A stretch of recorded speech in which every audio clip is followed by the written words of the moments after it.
দর্শক সবাইকে স্বাগত জানাচ্ছি আমাদের নিয়মিত আয়োজন মুখোমুখি অনুষ্ঠানে।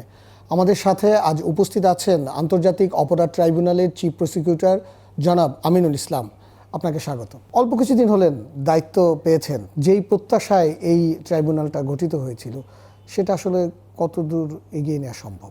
আন্তর্জাতিক অপরাধ ট্রাইব্যুনাল 5 আগস্টের পরে সেটি পুনর্গঠন করা হয়েছে এবং আপনি জানেন যে আমাদের ইন্টারন্যাশনাল ক্রাইমস ট্রাইব্যুনাল অ্যাক্ট 1973 কিছু সংশোধনী আনা হয়েছে, উল্লেখযোগ্য কিছু সংশোধনী আসছে, যার ফলশ্রুতিতে আগের চেয়ে এখন একটু বৃহৎ পরিসরে এই ট্রাইব্যুনালে মামলার কার্যক্রম করার সুযোগ সৃষ্টি হয়েছে। আমি গত 23/2/2026 তারিখে এই ট্রাইব্যুনালের চিফ প্রসিকিউটরের দায়িত্ব গ্রহণ করার পরে যে মামলাগুলো বিচারাধীন ছিল সেগুলো আমি পর্যালোচনা করেছি এবং সেগুলোর বিচার কার্যক্রম আমি অব্যাহত রেখেছি। আমি আসার পরে এই ট্রাইব্যুনালকে আরও বেশি গতিশীল করবার জন্যে যেসব মামলাগুলোর ইনভেস্টিগেশন পেন্ডিং ছিল সেগুলো খুব দ্রুততার সাথে ইনভেস্টিগেশন শেষ করবার জন্য আমি কাজ শুরু করেছি। আমাদের এখানে 20টি মামলার বর্তমানে বিচার কার্য চলছে, আরও 30টি মামলার রিপোর্ট প্রায় রেডি, সেগুলোর বিচার কার্যক্রম কিছুদিনের মধ্যে শুরু হবে। এবং আপনি জানেন যে তদন্তাধীন আছে অনেকগুলো। হ্যাঁ, সেটি হচ্ছে যে জুলাই আন্দোলনে আমাদের অনেক হতাহতের ঘটনা ঘটেছে, অনেক মানবতাবিরোধী অপরাধ সংগঠিত হয়েছে। সেইগুলো আমাদের প্রায় 450 অভিযোগ কমপ্লেন্ট আকারে আমাদের ওখানে রেজিস্ট্রেশন আছে। সেগুলো পর্যায়ক্রমে তদন্তের কার্যক্রম আমরা শুরু করতে যাচ্ছি। আপনি জেনে থাকবেন যে ক্রসফায়ারের মতো অমানবিক ঘটনা বা মানবতাবিরোধী অপরাধের ঘটনা সারা দেশে ঘটেছে, সেখানে প্রায় 4,500 ঘটনা ঘটেছে। আমাদের অনেক গুমের ঘটনা ঘটেছে বিগত 16-17 বছরে ফ্যাসিস্ট সরকার আমলে প্রায় 1,500-এর উপরে মানুষ গুমের শিকার হয়েছে। সেগুলোর তদন্তের কার্যক্রম আমরা হাতে নিয়েছি। মানে বিষয়টা হচ্ছে কি যে আমাদের এখন যে বিচারাধীন মামলা যেগুলো খুব শিগগির আমাদের রিপোর্ট সাবমিট হবে, নতুন করে যে তদন্ত কার্য শুরু হবে, গুমের বিষয়গুলো, ক্রসফায়ারের ঘটনা, সব মিলিয়ে আমাদের একটা বৃহৎ কর্মযজ্ঞ। আমাদের 2টি ট্রাইব্যুনাল কাজ করছে। এটি আপনি বললেন যে 450 মতো মামলা আছে, আপনি যেটি রেজিস্টার্ড হয়ে আছে সেটি তদন্ত কার্যক্রম চলবে। 30টির মতো তদন্ত আপনারা করছেন, এখন চলমান। 20টির হচ্ছে। আপনার ট্রাইব্যুনালের সংখ্যা হলো মাত্র এখন 2টি ট্রাইব্যুনাল।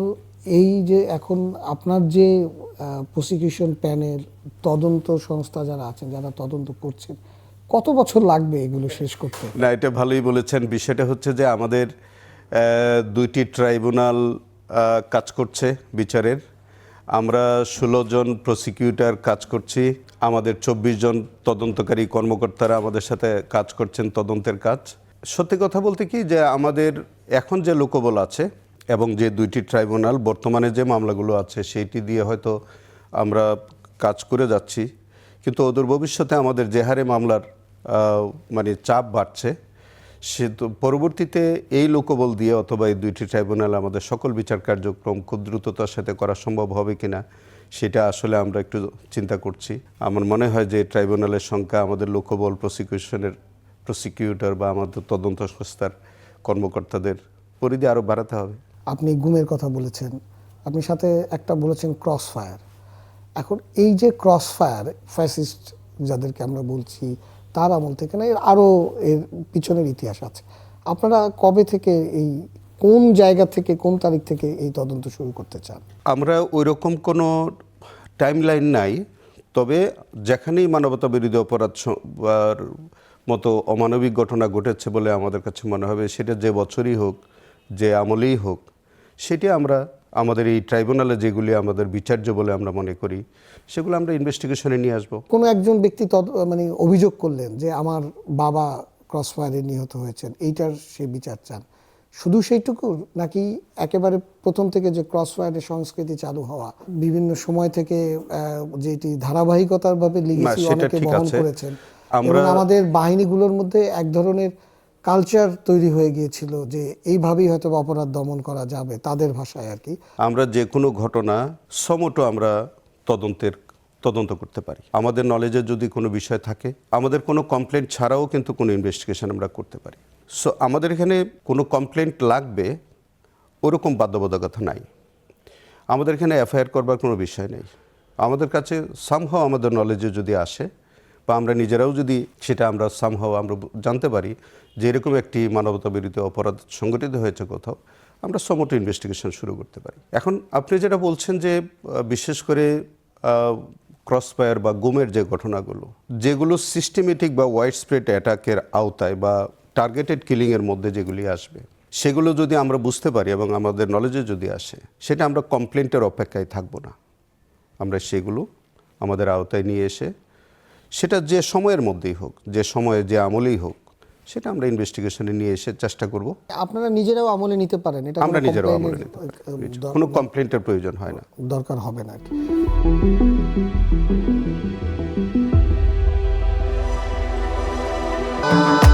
ভবিষ্যৎ হোক নিরাপদ, বিনিয়োগ হোক বিশ্বস্ত, আর আমার পছন্দ সল্ট বে। ওয়েলকাম টু সল্ট বে।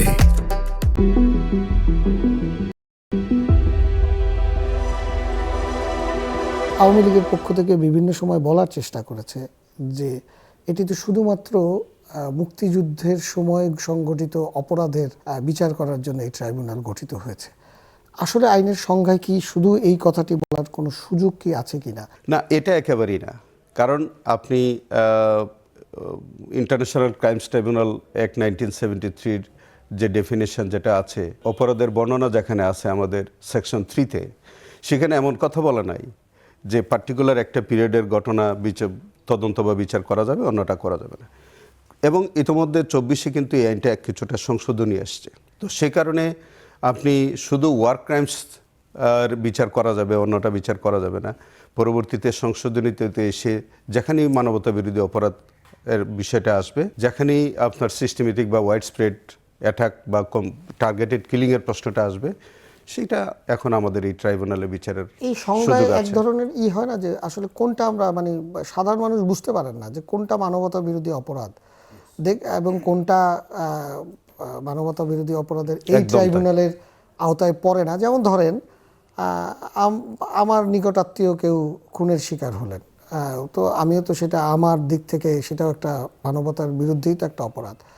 বা কোনো একটা ব্রুটাল মার্ডার হলো বা কয়েকজন গ্যাং রেপের শিকার হলো কেউ, এগুলোকে আমরা এখানে নিয়ে আসতে পারবো? মানে আমরা কোনটা এই ট্রাইব্যুনালের ধর্তব্যের মধ্যে আছে আর কোনটা নাই, এটা কিন্তু সাধারণ মানুষের খুবই মধ্যে একটা যথার্থ প্রশ্ন আপনি করেছেন। মধ্যে নাই। এবং সাধারণ মানুষ যেটি মনে করে যে আসলে এই ট্রাইব্যুনালটা একটা পালা বদলের সাথে সাথে যে এটি একটি রাজনৈতিক ট্রাইব্যুনাল হিসাবেই ভবিষ্যতের দিকে গড়াচ্ছে। বিগত দিনেও যেভাবে এটি করা হয়েছে, সামনের দিনগুলোও করা হবে। এবং এই ট্রাইব্যুনালটা একটা উদ্দেশ্যেই করা হয়েছিল এবং যারা উদ্দেশ্যে করেছে তারা আজকে সেই ট্র্যাপেই পড়েছে এবং সেই লিগেসিটা সামনের দিকে চলে যাচ্ছে প্রবাহমান। আমাদের এখানে কিন্তু ব্যক্তি বা সংগঠনের বিচার করার সুযোগ আছে। তো সেক্ষেত্রে আপনি যেটা বলেছেন যে সাধারণ মানুষ কি করে বুঝবে যে এটি কি ডোমেস্টিক কোর্টগুলোতে বিচার হবে নাকি ইন্টারন্যাশনাল ক্রাইমস ট্রাইব্যুনালে বিচার হবে, এটা খুবই সঙ্গত। আমাদের কাছে অনেক অভিযোগ আসে যেগুলো তাদের পারিবারিক বিরোধ, একটা ইন্ডিভিজুয়াল মার্ডার বা সাধারণ মার্ডার যেটি হয় সেটা সাধারণ কোর্টে হতো বিচার্য, সেখানে থানায় হতো এটা তদন্ত কাজ হবে, কিন্তু সেটা আমাদের কাছে কমপ্লেন নিয়ে আসছে। আমরা হয়তো সেগুলো দেখে যাচাই বাছাই করে সেটা আবার কনসার্ন কোর্টে বা থানায় আমরা ফেরত দিচ্ছি। বিষয়টা হচ্ছে যে আমাদের এখানে মনে রাখতে হবে যে অবশ্যই সেটা টার্গেটেড কিলিং হইতে হবে, অবশ্যই সেটা ওয়াইড স্প্রেড অথবা সিস্টেমেটিক অ্যাটাকের মধ্যে আসতে হবে এবং সেটা ক্রাইমস এগেনস্ট হিউম্যানিটি হতে হবে। হ্যাঁ, আপনি বলতে পারেন যে যে কোনো মার্ডারই তো ক্রাইমস এগেনস্ট হিউম্যানিটি, বাট সেই ক্রাইমস এগেনস্ট হিউম্যানিটিটা কিন্তু অবশ্যই সিস্টেমেটিক অ্যাটাকের আওতায় আসতে হবে। সিস্টেমেটিক বলতে কি আপনি বলতে Systematic বলতে- প্রশাসনিক হ্যাঁ। বা রাষ্ট্রীয় কোনো সংস্থা একদম তাই, কর্তৃক এটি একদম তাই। ওয়াইড স্প্রেড বা সিস্টেমেটিকটা হচ্ছে, আমি যদি এক কথায় সহজ করে যদি আমি বুঝাই বলি, সেটা হচ্ছে যে সিস্টেমেটিক অফেন্সটা কিন্তু আপনি ধরেন একটা মারামারি হলো, একজন আরেকজনকে খুন করে ফেললো, ওটা কিন্তু সিস্টেমেটিকের মধ্যে আসে না। সিস্টেমেটিক হচ্ছে কোনো একটা অথরিটি বা গভর্নমেন্ট বা কোনো একটা সংস্থা তারা টার্গেট করে যে কোনো একটি ধর্মীয় গ্রুপ হতে পারে, কোনো একটা পলিটিক্যাল পার্টি হতে পারে, কোনো একটি জনগোষ্ঠী হতে পারে, তাদেরকে নিধন করবে, তাদেরকে হত্যা করবে, তাদেরকে ধ্বংস করে দিবে। সেই টার্গেট থেকে তারা একটা সিস্টেমে নিয়ে এসে সেগুলি করে। যেমন আমি যদি সহজ করে আপনাকে বলি যে তখনকার সময় এই যে গুম করা হতো, একই সিস্টেমে করা হতো। ধরেন একটা সাদা মাইক্রোবাস, কালো গ্লাস, চোখ বাঁধা, নিয়ে যাওয়া, কোথাও তাকে 15 দিন, 20 দিন, 3 মাস, 8 মাস, 8 বছর তাকে রেখে দেওয়া, কাউকে মেরে ফেলা, তাকে চিরস্থায়ীভাবে গুম করে ফেলা, কাউকে আবার ছেড়ে দেওয়া। এই যে সিস্টেমেটিক্যালি যে এই অপরাধগুলো হতো, সেটার ধরন কিন্তু একই রকম, এবং সেটা হয়তো অনেকটা রাষ্ট্রীয় পৃষ্ঠপোষকতায় এবং সরকারের ইচ্ছায় হতো। যার কারণে দেখবেন যে এইটা সকল বাহিনীগুলো, যেসব বাহিনী এর মধ্যে জড়িত, তারা কিন্তু সিস্টেমেটিক্যালি কাজগুলি করে যেত। এইটা ওয়াইড স্প্রেড ছিল, সারা দেশব্যাপী ছিল, আনাচে কানাচে সব জায়গায় এই ঘটনাগুলো ঘটে থাকতো, এবং তাদের টার্গেটেড কিলিং তো হইতো, টার্গেট থাকতো। এই জাতীয় অফেন্সগুলোই কেবল আমরা বিচার করার সুযোগ আছে। 1971 মুক্তিযুদ্ধের সময় বোধ করি সেটাও 20-25টির উপরে বা তারও বেশি বোধহয় মামলা এখনো পেন্ডিং আছে সেইগুলোর। পলিটিক্যাল পালাবদলের পরে সেই বিচার কার্য কি এখন হবে না? অভিযোগ আছে যে এখন আর সেই বিচার কার্যগুলো আর সামনের দিকে এগোবে না, কি হবে সেগুলো? না, যেগুলো এর আগে বিচার যেগুলো চলমান ছিল, আমরা কিন্তু সেই বিচারের কার্যক্রম বন্ধ করিনি। আমরা একটু যাচাই বাছাই করে, আপনি যে কথাটা বলছেন যে আমরা একটু যাচাই বাছাই করে দেখছি যে সেটা কোনো মোটিভেটেড বা পলিটিক্যালি মোটিভেটেড কোনো কেস ছিল কিনা, যে কোনো বিশেষ উদ্দেশ্যে কোনো ব্যক্তি বিশেষকে তাদেরকে মানে বিচারের আওতায় এনে বিচারের নামে প্রহসন করে কাউকে শাস্তি দেওয়ার কোনো বিষয় ছিল কিনা। বর্তমান ট্রাইব্যুনাল বা প্রসিকিউশন টিম কি 71-এর ইস্যুতে কোনো অভিযোগ আসলে বা কোনো প্রমাণ পেলে তারা কি তদন্ত করবে? নিশ্চয়ই করবে, নিশ্চয়ই করবে। 71-এর ওই চ্যাপ্টারটা এখন ক্লোজ, এখন শুধু 24-এর বিচার হবে? না, সেরকম নাই। এখন যদি ধরেন 71-এর কোনো বিচার যদি আমাদের সামনে আসে এবং সেটা যদি ওয়াইড স্প্রেড বা সিস্টেমেটিক বা টার্গেটেড কিলিংয়ের মতো এরকম কোনো অফেন্স যদি হয়, কেন আমরা করব না? নিশ্চয়ই আমাদের কাছে যদি এরকম হয়, আমরা তো পিক অ্যান্ড চুজ করবার কোনো সুযোগ নাই। আমাদের কাছে যেটাই অপরাধ সেটা অপরাধ।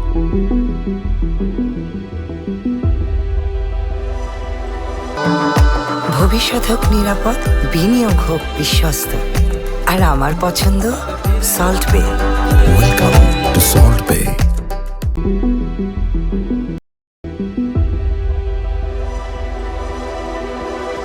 দলের বিচার করা বোধহয় সম্ভব হবে আপনাদের এখন এই সংশোধনীর মাধ্যমে আর কি।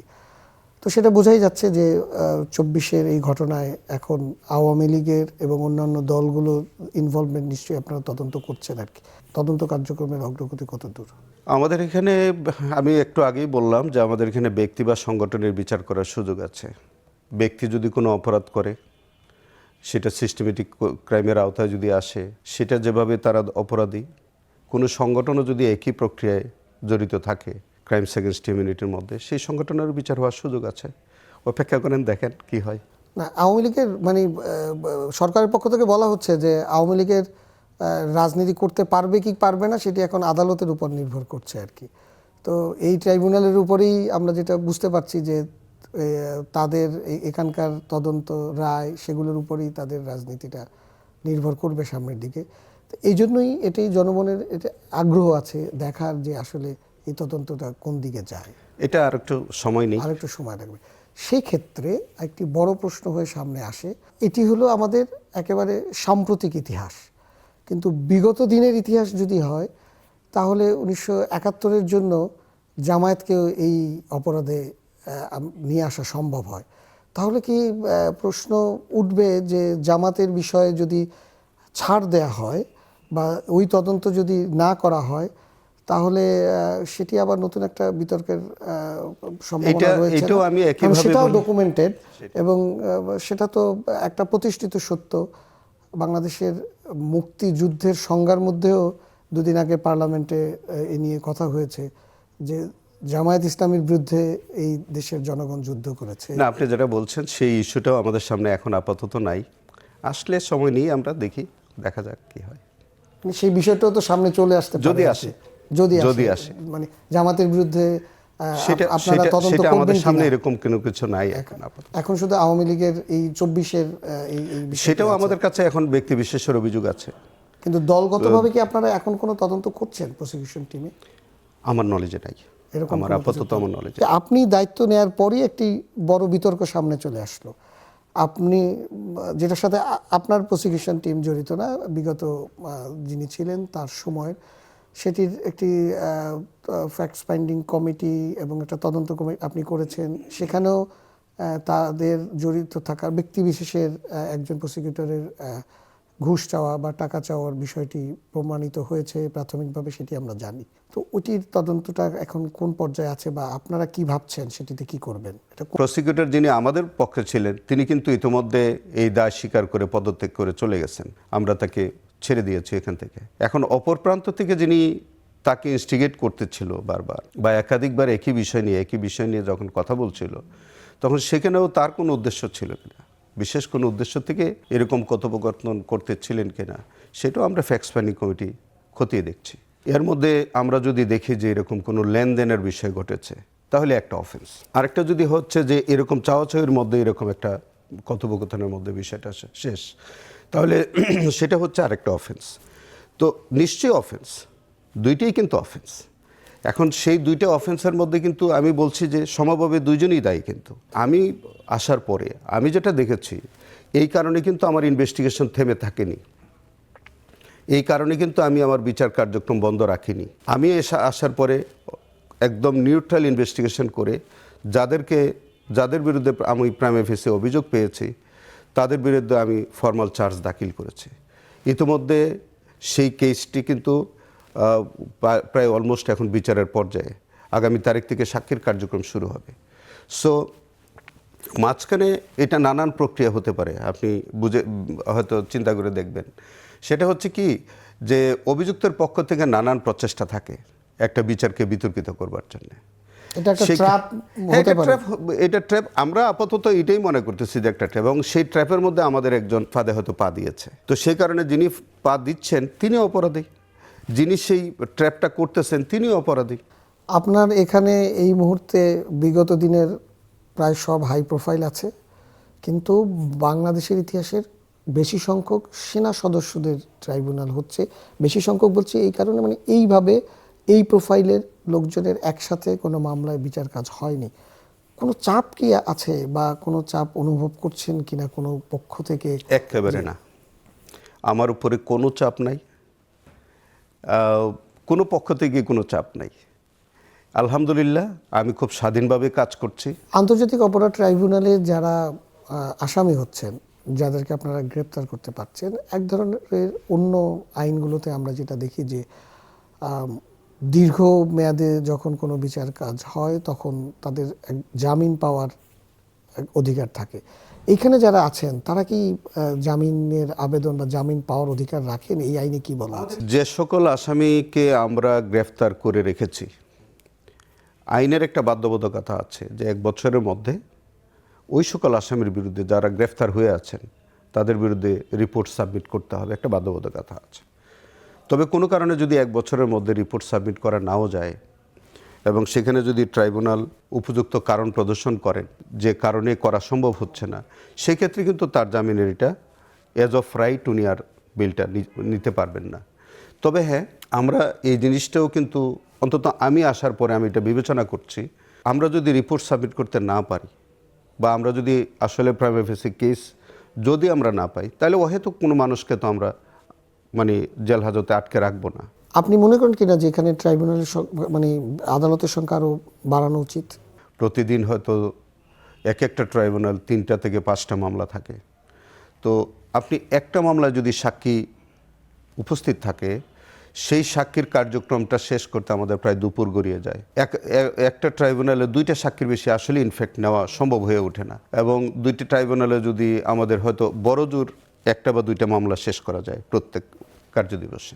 এই গতিতে যদি আসলে মামলা নিষ্পত্তি হয় তাহলে তো একটু স্পিডি ট্রায়াল আমাদের এখানে যেভাবে বলা আছে যে একটু স্পিডি ট্রায়ালের মধ্য দিয়ে মামলা শেষ করতে হবে বা এরকমটা হয়তো হবে না।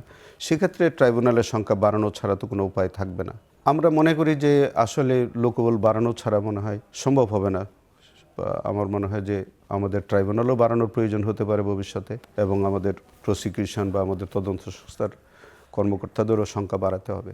অন্তর্বর্তীকালীন সরকারের সময় একটি গুম কমিশন হয়েছিল, এবং তখন আমরা দেখেছি যে ওই গুম কমিশনের মাধ্যমে আর কি এই প্রসিকিউশনের অফিসেই এসে এমন কিছু লোকজন সুবিধা নেওয়ার চেষ্টা করেছেন যাদের বিরুদ্ধে একেবারেই রাষ্ট্রবিরোধী, বিশেষ করে জঙ্গি তৎপরতার অভিযোগ ছিল, এবং বাস্তবিক কারণেই আইনশৃঙ্খলা বাহিনী সেই সব ব্যক্তিদের বিরুদ্ধে নানা সময় ব্যবস্থা গ্রহণ করেছেন, এবং যার ডকুমেন্টেড এভিডেন্সও আছে। তো সেই ব্যক্তিগুলো ওই সময় এই আদালতের মাধ্যমে গুম কমিশনের তারা কিছু মামলা দায়ের করে তাদের যে জঙ্গি তৎপরতার এবং বাংলাদেশকে অস্থিতিশীল করার যে তৎপরতার কাজে লিপ্ত তারা ছিল, এবং তাদের বিরুদ্ধে যে মামলা ছিল, এর মধ্যে বিস্ফোরক আইনে তাদের বিরুদ্ধে মামলা আছে, যারা আবার এরই মধ্যে কয়েকজন গ্রেপ্তারও হয়েছেন গত কয়েকদিনে।